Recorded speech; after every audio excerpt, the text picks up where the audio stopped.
Une jeune femme paraplégique, vous le savez, a donc été euthanasiée ce jeudi en Espagne à sa demande après 2 ans de bataille judiciaire avec son père qui s'opposait à sa décision, une affaire qui a suscité dans le pays de nombreux débats sur la fin de vie et qui nous interroge au moment où précisément la discussion est en place à l'Assemblée nationale.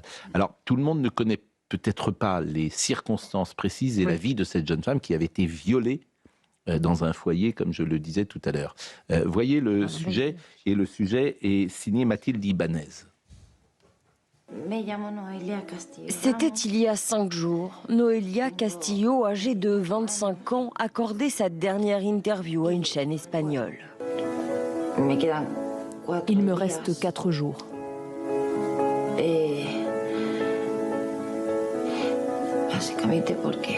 Parce que le 26, ils vont m'euthanasier. Durant cet échange, la jeune femme maintenait sa volonté de mourir après des années de souffrance. As-tu déjà douté de mettre fin au processus? Non. C'était très clair depuis le début. Je veux simplement partir en paix et cesser de souffrir. Après avoir été victime d'un viol collectif, la jeune femme sombre dans une dépression et une douleur chronique et tente même de se suicider, mais finit paraplégique. Pour sa maman, entendre la volonté de son enfant de mourir est dur à accepter. Cela fait 3 ans, je ne suis pas d'accord avec l'euthanasie. C'est sûr que je ne suis pas d'accord, mais je serai toujours à ses côtés jusqu'au dernier moment, jusqu'où elle me le permettra. Si elle respecte le choix de son enfant, le père de Noelia, lui, n'a jamais supporté cette idée. Pendant 2 ans, il tenta de nombreux recours, en vain. Sa fille a été euthanasiée hier, à l'âge de 25 ans. Évidemment une histoire déchirante et il y a eu une longue interview sur la télévision espagnole qui a été vue par des millions d'Espagnols et je vous propose de l'écouter pendant 1 minute 45. Je m'appelle Noelia Castillo Ramos. J'ai 25 ans. Et bon, il me reste 4 jours.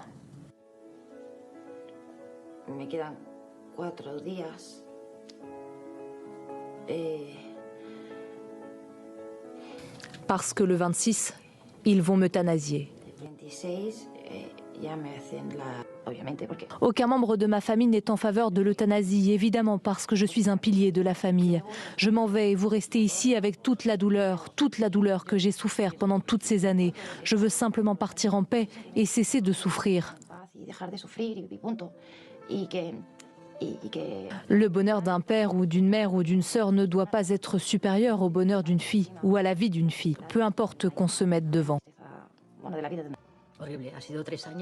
Cela fait 3 ans, je ne suis pas d'accord avec l'euthanasie. C'est sûr que je ne suis pas d'accord, mais je serai toujours à ses côtés jusqu'au dernier moment, jusqu'où elle me le permettra. Je n'ai pas de baguette magique pour dire que je l'arrête, parce qu'un certain juge a décidé de la vie de ma fille. Elle a été décidée par des personnes qui ne l'ont même pas mise au monde. C'est aussi simple que ça. Elles ne l'ont même pas mise au monde. Peut-être qu'elle est née dans la mauvaise famille.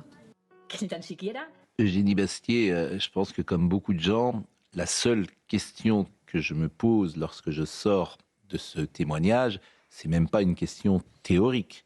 C'est qu'est-ce que je dis moi si ma fille est dans cet état-là et qu'est-ce que je fais moi? C'est la seule question. Souvent, l'identification, elle joue à fond. Alors, je salue Florian Philippot qui est arrivé sur ce plateau. On parlera tout à l'heure de l'énergie, parce que vous venez régulièrement nous voir avec un temps de parole qui est toujours limité.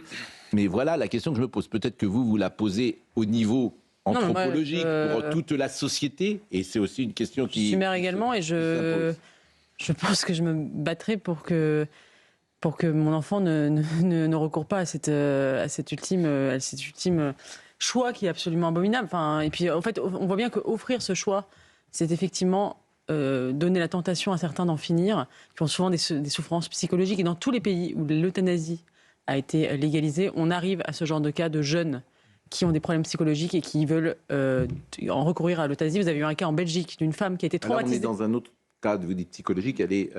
Physique et physiologique, voilà. oui, mais c'est parce qu'elle a une souffrance aussi psychologique, et traumatisme elle a été violée, de son viol. Voilà. Et vous savez qu'en Belgique, vous avez une femme qui a été traumatisée par un attentat en Belgique à l'aéroport de Bruxelles et qui a demandé l'euthanasie et qui l'a obtenue.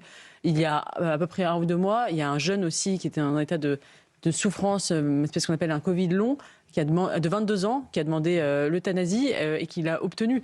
Donc on a ces cas-là. Alors quand on pense à l'euthanasie, souvent les gens ont l'image de personnes très très âgées ou de maladies de Charcot ou effectivement des cas limites où on peut se dire effectivement avoir une empathie et dire voilà, il n'y a pas d'autre solution. Mais en fait, quand on regarde dans les pays où ça a été légalisé, on arrive à ce genre de cas de jeunes qui ont des souffrances psychologiques et qui recourent à l'euthanasie. Et c'est terrible parce qu'on est dans des pays occidentaux où jamais la souffrance psychologique des jeunes n'a été aussi importante. Il y a un drame de la psychiatrie aujourd'hui.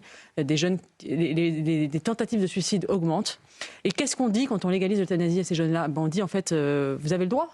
On ne peut pas à la fois dire faire de la prévention au suicide, empêcher les gens de se jeter par la fenêtre, et de l'autre, légaliser l'euthanasie. C'est une injonction contradictoire.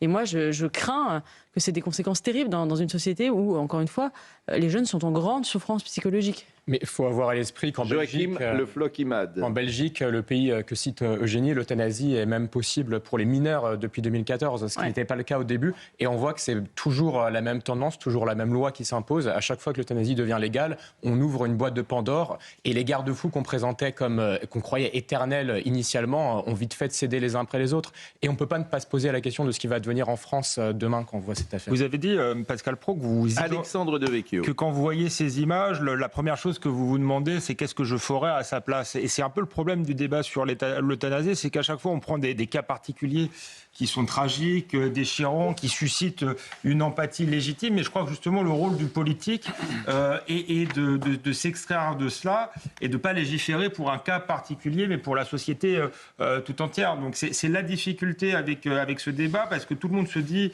en étant bien portant, qu'est-ce que je ferais à la place de telle ou telle personne?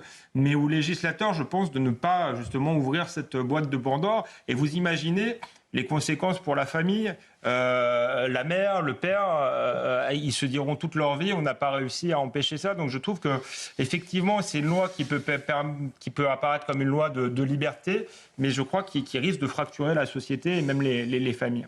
La manière dont Eugénie a posé le sujet, et notamment par rapport à cet exemple belge avec le post-trauma des attentats, interroge beaucoup, parce qu'aujourd'hui, et notamment dans certains pays, où il y a des attentats, où il y a beaucoup de post-trauma. Je pense aussi au retour des otages israéliens qui ont tenté justement de...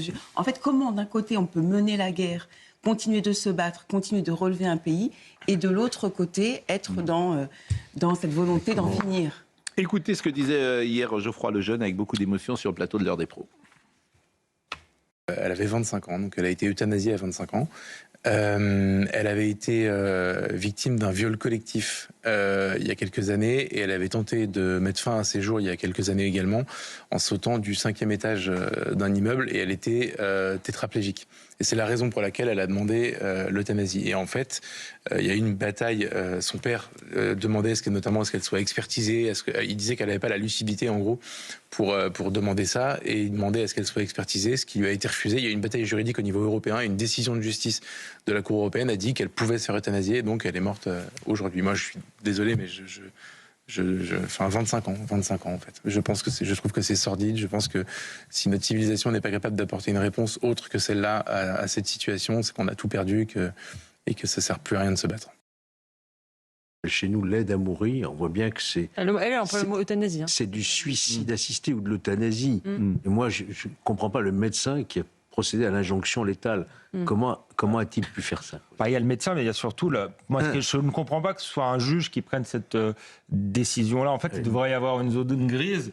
Et le fait que ce soit un juge, en plus que ce soit au niveau européen, ça me paraît délirant. Ce qui est sordide aussi, en un mot, c'est l'omerta médiatique, voire la dissimulation de ce qui s'est vraiment passé. Je lisais hier une dépêche de l'AFP reprise par France Info. On parlait non pas de viol, mais d'agression sexuelle. Et on ne mentionnait pas le profil des agresseurs, un peu comme ce qui est advenu lors des viols de Cologne en Allemagne. Mineur isolé. On accompagné. Bon, Florian Philippot est avec nous. Vous avez le droit à 10 minutes jusqu'au 31 mars. Donc, Florian Philippot m'a appelé cette semaine. Il a raison d'ailleurs. Ça revient à 0 le 1er avril. Voilà. Et donc, il me reste 10 minutes. Vous voyez, c'est un compte-gouttes. Donc, vous avez 10 minutes. Alors, quand je parle, rassurez-vous, c'est pas dans votre temps de parole. Florian Philippot. C'est beaucoup 10 minutes. Vous êtes président des Patriotes. Et alors, vous manifestez demain. Vous manifestez où demain? Dans Paris? Alors, on manifeste un peu partout en France, mais alors la manif nationale sera effectivement à Paris. On se donne rendez-vous à 14h, vous savez, place André Malraux. C'est tout près de la place du Palais Royal, de la Comédie Française pour le départ, sur le Frexit.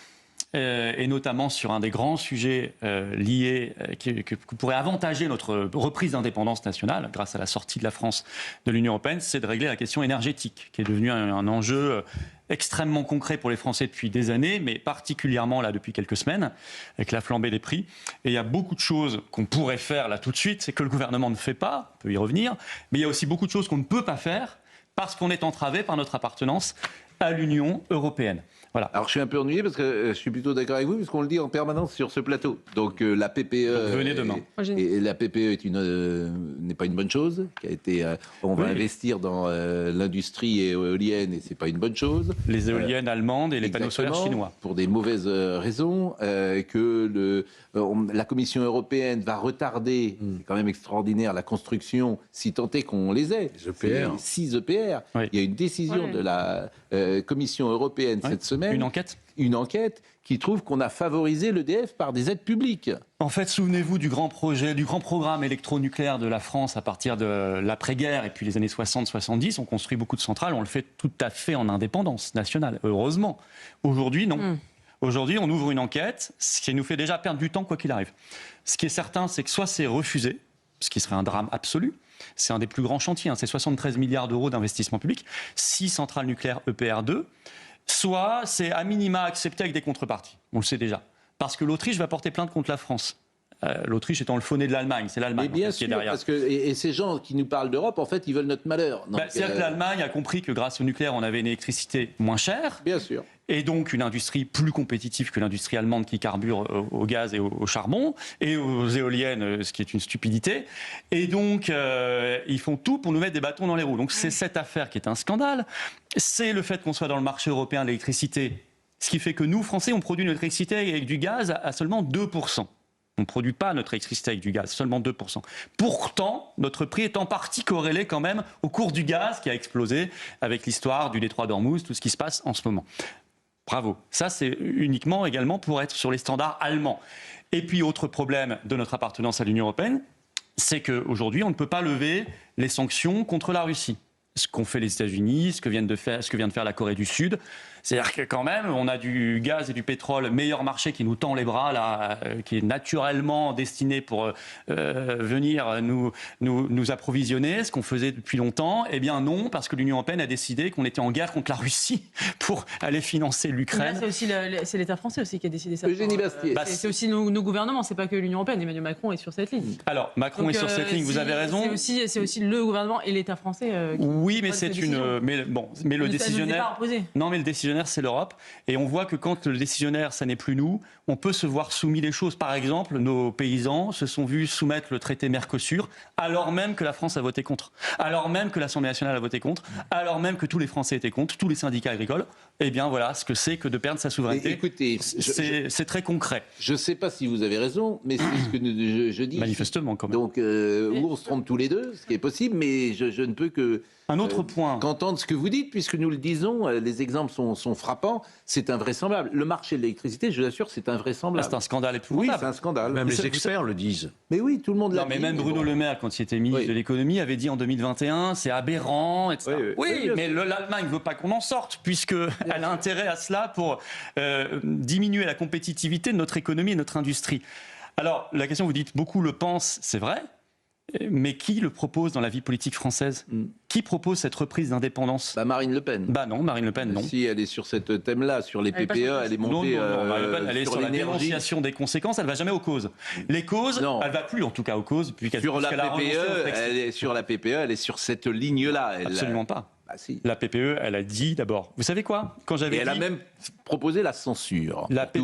Vous pourriez faire le procès aux Républicains. Ce serait bien de la voter. Qui sont aux abonnés absents, comme sur beaucoup de sujets. Ce serait bien de la voter, la censure. Ce serait bien même de déposer, et je le dis au RN, une motion de destitution contre Macron, ce qu'ils ont bloqué par 2 fois. C'est prévu par la Constitution. Ça les là, on mais sur la PPE3, vous savez, la PPE3, la programmation pluriannuelle de l'énergie, c'est effectivement plein de panneaux solaires, d'éoliennes sur terre et en mer en plus. En réalité, c'est simplement la transposition en France d'une directive européenne qui s'appelle RED 3.